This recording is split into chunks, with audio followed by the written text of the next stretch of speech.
Wanita korban jambret tewas.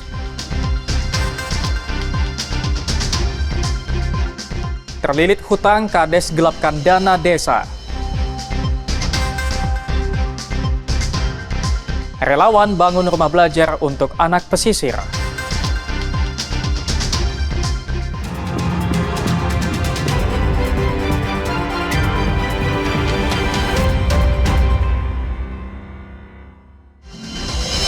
Halo, selamat pagi saudara. Kompas Sumut hari ini hadir dengan beragam informasi penting dan menarik dari Sumatera Utara. Selain 3 sorotan tadi, sejumlah informasi lain akan kami sajikan dalam Kompas Sumut.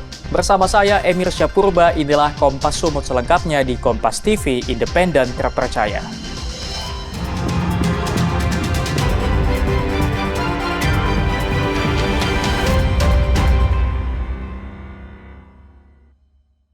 Saudara, seorang wanita meninggal dunia usai dijambret di kota Pematang Siantar. 2 pelaku jambret berhasil ditangkap usai menabrak mobil jenis minibus dari arah berlawanan saat akan melarikan diri. Keluarga korban jambret di kota Pematang Siantar tak kuasa menahan tangis usai mengetahui anggota keluarganya meninggal dunia. Saat kejadian, korban bersama seorang rekannya tengah melintas di Jalan Sisingamangaraja menggunakan sepeda motor.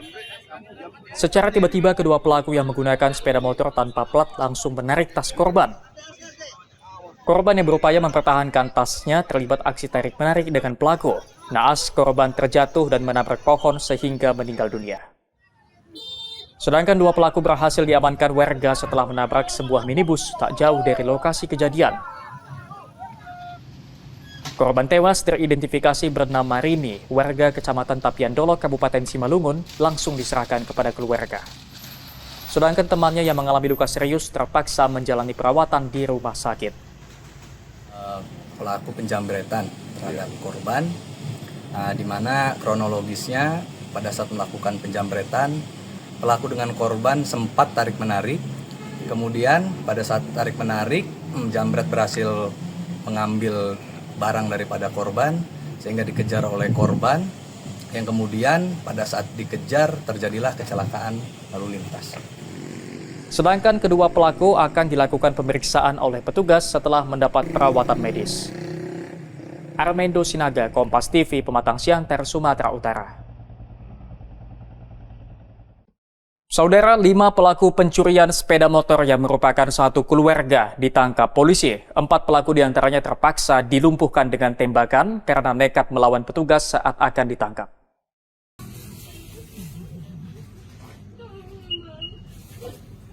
Video amatir yang Anda saksikan ini merupakan visual saat pencurian sepeda motor di beberapa wilayah di Kota Brastagi dan Kabanjahe yang dilakukan oleh para pelaku. Petugas Satreskrim Polres Tanah Karo yang melakukan penyelidikan berhasil mengamankan 5 pelaku yang berasal dari luar kota. 4 dari 5 pelaku terpaksa dilumpuhkan dengan tembakan karena membahayakan petugas saat akan ditangkap. Sedangkan seorang pelaku lainnya masih di bawah umur. Dari pemeriksaan petugas, ke-5 pelaku merupakan satu keluarga yang kerap beraksi di luar kota. Para pelaku diketahui sudah lebih dari 10 kali melakukan aksi pencurian di wilayah Kabupaten Karo. Para pelaku yang dijerat dengan pasal berlapis kini terancam hukuman penjara hingga 9 tahun. Hendri Setiawan, Kompas TV, Karo, Sumatera Utara. Saudara, seorang pria di Kota Medan terpaksa dilumpuhkan polisi dengan tembakan usai melawan saat akan ditangkap. Pelaku yang merupakan pencuri sepeda motor merupakan residivis yang sudah 4 kali dipenjara dalam berbagai kasus kejahatan. Ini adalah rekaman CCTV yang merekam detik-detik saat pelaku hendak melakukan pencurian sepeda motor di kawasan Jalan Brigjen Katamso, Kota Medan. Bersama seorang temannya yang sudah ditangkap, pelaku terlihat berjalan menuju rumah korban untuk mencuri sepeda motor yang terparkir di halaman rumah. Berbekal rekaman ini, petugas unit Reskrim Polsek Medan Kota berhasil melakukan identifikasi terhadap Agus Salim dan menangkapnya di Jalan Turi, Kota Medan. Namun saat ditangkap, pelaku berupaya kabur dengan melawan petugas sehingga polisi memberikan tindakan tegas. Wakapolsek Medan Kota, Ajun Komisaris Polisi Ridwan bilang pelaku merupakan pelaku kejahatan yang sudah berulang kali dipenjara dengan beragam kasus. Sejak tahun 2016 hingga tahun 2022, pelaku setidaknya sudah 4 kali dipenjara karena melakukan pencurian dengan kekerasan sebanyak 2 kali, mencuri sepeda motor dan terakhir mencuri kaca spion mobil. Polisi kini tengah memburu pelaku-pelaku lain yang diduga turut terlibat dalam aksi kejahatan pelaku. Pada saat dilakukan penangkapan, pelaku berusaha melawan personil kita dan berusaha melarikan diri sehingga dilakukan tindakan tegas. Dan perlu disampaikan pada rekan-rekan media bahwa pelaku sering meresahkan masyarakat dan merupakan residivis. Dalam kasus ini, pelaku terancam akan dipenjara untuk kelima kali selama lebih dari 5 tahun karena dijerat dengan pasal 363 Kitab Undang-Undang Hukum Pidana tentang pencurian. Ferry Irawan, Kompas TV, Medan, Sumatera Utara. Terlilit hutang, Kades gelapkan dana desa. Saksikan usai jeda.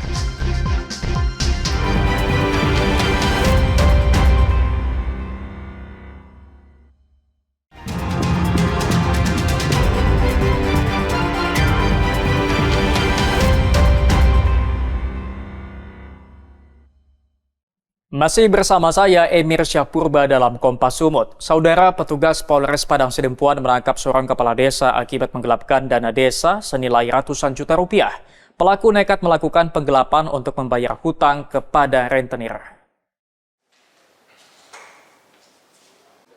Mantan Kepala Desa Siloting, Kota Padang Sidempuan berinisial SH hanya tertunduk usai ditangkap di kediamannya akibat menggelapkan dana desa senilai 249 juta rupiah. Pelaku mengaku mempergunakan dana desa untuk membayar hutang kepada salah seorang rentenir. Kapolres Padang Sidempuan AKBP Wira Prayatna bilang modus yang digunakan pelaku saat masih menjabat menyusun rencana pembangunan desa dengan cara memalsukan notulen rapat, serta memalsukan tanda tangan masyarakat dan perangkat desa sehingga dapat mencairkan dana desa. Petugas juga menyita beberapa barang bukti, diantaranya 1 buah dokumen asli rencana pembangunan jangka menengah desa, 1 buah dokumen asli anggaran pendapatan dan belanja desa, dan sejumlah barang bukti lainnya. Berdasarkan hasil perhitungan kerugian keuangan negara, hasil audit yang dilakukan oleh Inspektorat Kota BSP, disimpulkan terdapat kerugian keuangan negara sebesar 249.814.949 rupiah. Sementara terfaktakan bahwa uang dana desa dan uang alokasi dana desa ini digunakan pelaku untuk membayarkan hutang dia kepada seseorang atau pemberi pinjaman, sehingga uang itu tidak dimanfaatkan untuk kegiatan sesuai ketentuan. Pelaku dijerat dengan Undang-Undang Tindak Pidana Korupsi dengan ancaman hukuman maksimal 20 tahun penjara. Hairul Bazar, Kompas TV, Padang Sidempuan, Sumatera Utara. Saudara, modus baru sindikat jaringan narkoba internasional terbongkar. Personil Direktorat Reserse Narkoba Polda Sumatera Utara ungkap penyimpanan narkoba di dalam tempat pemakaman umum. Ini adalah rekaman video yang diambil petugas di Tres Narkoba Polda Sumatera Utara saat membawa MR ke pemakaman umum di Kota Tanjung Balai. Di sini pelaku menunjukkan lokasi penyimpanan 2 kg sabu 23 Mei lalu. Pelaku sengaja menyimpan narkoba di dalam kuburan karena menilai pemakaman umum merupakan tempat yang tak mungkin dicurigai sebagai tempat menyimpan narkoba. MR merupakan pelaku kedua yang ditangkap. Sebelum menangkap, polisi lebih dulu menangkap sang adik berinisial AR. AR ditangkap dengan barang bukti sabu seberat 7 kg disimpan di dalam sampan yang digunakan untuk menjemput narkoba di tengah laut. Menurut Direktur Reserse Narkoba Polda Sumatera Utara, Komisaris Besar Polisi Jian Calvin Simanjuntak, modus penyimpanan di pemakaman umum ini merupakan modus baru. Pelaku yang merupakan kakak beradik ini disebutkan bukan kali pertama menjadi bagian dari jaringan internasional. Mereka sudah berulang kali terlibat dalam pengiriman narkoba Malaysia ke Indonesia. Barang bukti seluruhnya 9 kg. Untuk yang disampan itu ada 7 kg. Pengembangan dari tersangka 1 kita dapati bahwa 2 kg sabu lainnya sudah didistribusi dan disimpan oleh saudaranya disimpan di pemakaman warga yang ada di belakang dan seputaran rumahnya. Ini modus yang saya lihat modus baru. Selain kasus ini, selama periode tahun 2025, lebih dari 600 kg sabu berhasil diungkap dengan tersangka ratusan orang. Rata-rata pelaku terancam penjara lebih dari 5 tahun atau maksimal dapat dihukum dengan hukuman mati karena dijerat dengan Undang-Undang Nomor 35 Tahun 2009 tentang narkotika. Ferry Irawan, Kompas TV, Medan, Sumatera Utara. Saudara, sejumlah pelaku narkoba di jalan di Panagara pada bulan Medan nekat menceburkan diri ke sungai. Mereka berhamburan saat polisi menggelar penggerebekan. Personil Satres Narkoba Polrestabes Medan terpaksa terlibat aksi kejar-kejaran dengan sejumlah pelaku narkoba di jalan di Panagara, kawasan Padang Bulan. Setelah melalui gang sempit, petugas menggerebek barak-barak narkoba yang ada di bantaran sungai. Mengetahui kedatangan petugas, sejumlah pria yang diduga sebagai pelaku narkoba langsung kabur dan nekat menceburkan diri ke sungai meski arus deras. Wakasatgas Narkoba Polrestabes Medan, Ajun Komisaris Polisi Arham Gusdiar menyebut 4 orang yang diduga sebagai pelaku narkoba diamankan. Selain itu, sejumlah alat hisap sabu juga disita. Lokasi penggerebekan sendiri disebutkan kerap dijadikan tempat praktik jual beli narkoba, sehingga meresahkan masyarakat. Sebenarnya sebelumnya sudah pernah kami melaksanakan GSN, tetapi kami mendapatkan lagi informasi dari masyarakat bahwa ada lagi muncul gubuk-gubuk yang digunakan sebagai tempat penyalahgunaan narkotika, sehingga hari ini sebagai komitmen kami laksanakan lagi GSN untuk menggerebek sarang narkoba di wilayah ini. Untuk mencegah praktek serupa kembali terjadi, polisi kemudian menghancurkan seluruh barak narkoba yang ada dan nantinya akan melakukan pengawasan di tempat ini. Ferry Irawan, Kompas TV, Medan, Sumatera Utara.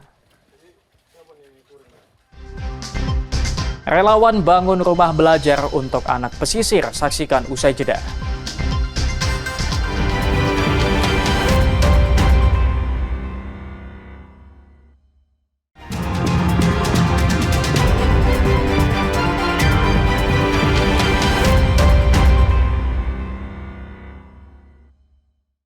Masih bersama saya, Emir Syahpurba dalam Kompas Sumut. Saudara, terdorong rasa prihatin dengan pendidikan anak-anak pesisir, sekelompok mahasiswa dan pelajar membuka sanggar rumah edukasi di Desa Bagan Percut, Kabupaten Deli Serdang. Di sini, anak-anak putus sekolah diajarkan membaca dan menulis. Sebuah bangunan terbuka tanpa dinding di Dusun 19, Desa Bagan Percut dijadikan sanggar rumah edukasi anak pesisir. Di sini, ratusan anak-anak yang mayoritas putus sekolah berkumpul untuk belajar membaca dan menulis di setiap akhir pekan. Tidak hanya anak-anak putus sekolah, sejumlah siswa sekolah dasar yang membutuhkan pendampingan dan pembelajaran ikut menjadi peserta. Sanggar Rumah Edukasi Anak Pesisir yang dibangun pada Juni tahun 2022 berawal dari keprihatinan sejumlah relawan yang terdiri dari mahasiswa dan pelajar melihat banyaknya anak-anak di pesisir yang minim literasi. Untuk semakin menarik minat anak-anak, sesekali para relawan mengajak anak-anak untuk berdiskusi atau belajar membaca di atas kapal milik nelayan. Tujuannya untuk meningkatkan literasi dan minat baca untuk anak-anak pesisir, karena di pesisir ini masih banyak anak-anak yang tidak peduli, yang masih kurang untuk membaca dan literasinya sangat rendah, sehingga mereka lebih memilih untuk bekerja atau mencari ikan daripada membaca atau belajar. Warga di sekitar Sanggar Rumah Edukasi Anak Pesisir mengaku sangat terbantu dalam meningkatkan kemampuan pendidikan anak-anaknya. Beberapa anak didik di Sanggar Rumah Anak Pesisir ini bahkan mampu meraih prestasi membanggakan di sekolah. Perubahannya anak ini asal mau belajar datang. Perubahannya itu aja lah, dia mau belajar perubahannya. Oh, berarti niat belajarnya makin Ada, tinggi ya? makin tinggi belajarnya itu. Dan ibu pun ranking juga dapat Iya, juara? Juara dari kelas 1 SD sampai kelas 5 SD. Alhamdulillah belajarnya makin ada sanggar ini makin maju belajarnya. Warga dan relawan berharap pemerintah dapat memberi perhatian untuk memberikan bantuan berupa buku bacaan atau fasilitas belajar mengajar. Dedi Zulkifli Terigan, Kompas TV dari Serdang, Sumatera Utara. Saudara, di desa Aik Sabaon, Tapanuli Selatan, Sumatera Utara, ada sebuah warung kopi menawarkan wisata kopi. Di sini pengunjung dapat memetik kopi sebelum diracik dan dinikmati. Inilah warung kopi yang menyediakan konsep unik. Di sekitar warung ini ada lahan seluas 1 hektar untuk wisata petik kopi.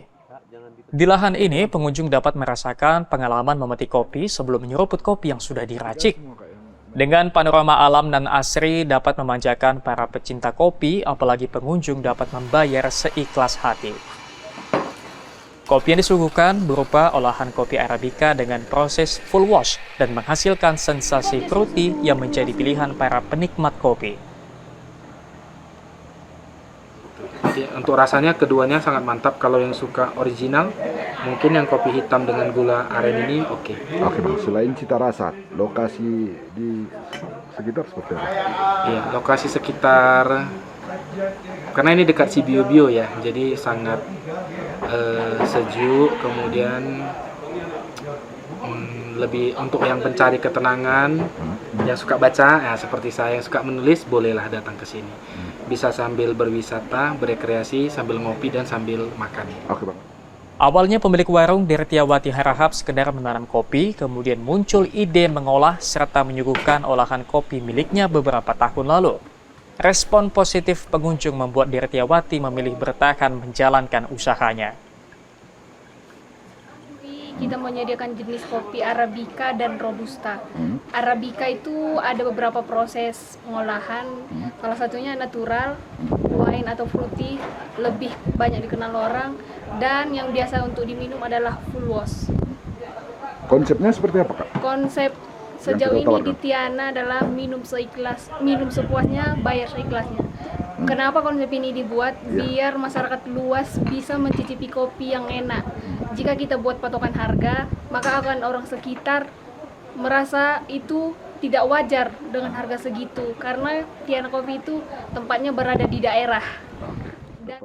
Memberi pengalaman memetik kopi sekaligus menyediakan lokasi wisata kebun kini menjadi pilihan wisatawan saat melintas di Tapanuli Selatan. Khairul Bazar, Kompas TV, Tapanuli Selatan, Sumatera Utara. Saudara, Kota Brastagi tidak hanya memiliki sejumlah destinasi wisata, namun juga memiliki aneka kuliner yang menjanjikan cita rasa yang unik. Salah satunya pulut teri dan mie saus, kuliner yang ada sejak tahun 1970-an ini terus menjadi favorit wisatawan dan warga. Jika Anda tengah berada di kota wisata Brastagi, tak ada salahnya mencoba menu kuliner pulut teri atau mie saus di Jalan Abdi Kejora, Kota Brastagi. Warung yang buka sejak pagi hingga tengah hari ini selalu ramai dikunjungi warga yang berburu pulut teri dan mie saus. Kuliner pulut teri sendiri merupakan perpaduan beras pulut dan ikan teri yang digoreng kemudian disajikan dengan saus yang diolah dengan resep khusus yang merupakan warisan keluarga sejak tahun 1970-an. Penjual pulut teri dan mie saus yang merupakan generasi kedua berharap resep warisan keluarganya dapat terus diterima oleh warga Kota Brastagi dan wisatawan yang datang. Kalau saya neruskan udah sekitar 10 tahun lah. Terus ini kan resep keluarga, jadi semoga resepnya bertahan. Rasanya yang gurih menjadikan pulut teri dan mie saus favorit warga untuk menu sarapan. Bahkan tak jarang pembeli datang dari kecamatan berbeda hanya untuk membeli menu sarapan ini. Kebetulan istri saya kan langganan di sini Bang, terus mau sarapan, jadi saya beli dari Tiga Panang ke sini Bang. Berarti udah langganan khusus di sini Bang? Iya. Gimana rasanya Bang? Otentiknya seperti apa nih Bang? Sini sih andalannya pulut terinya Bang. Mantap. Untuk menikmati menu kuliner ini, Anda cukup membayar Rp5.000 untuk satu porsi pulut teri atau mie saus. Hendri Setiawan, Kompas TV, Karu, Sumatera Utara. Sampai di sini Kompas Sumut hari ini. Anda bisa menyimak video tayangan kami di kompas.tv atau menyaksikan secara langsung via streaming di kompas.tv/live. Kami undur diri, tetap saksikan rangkaian program berita di Kompas TV, independen terpercaya.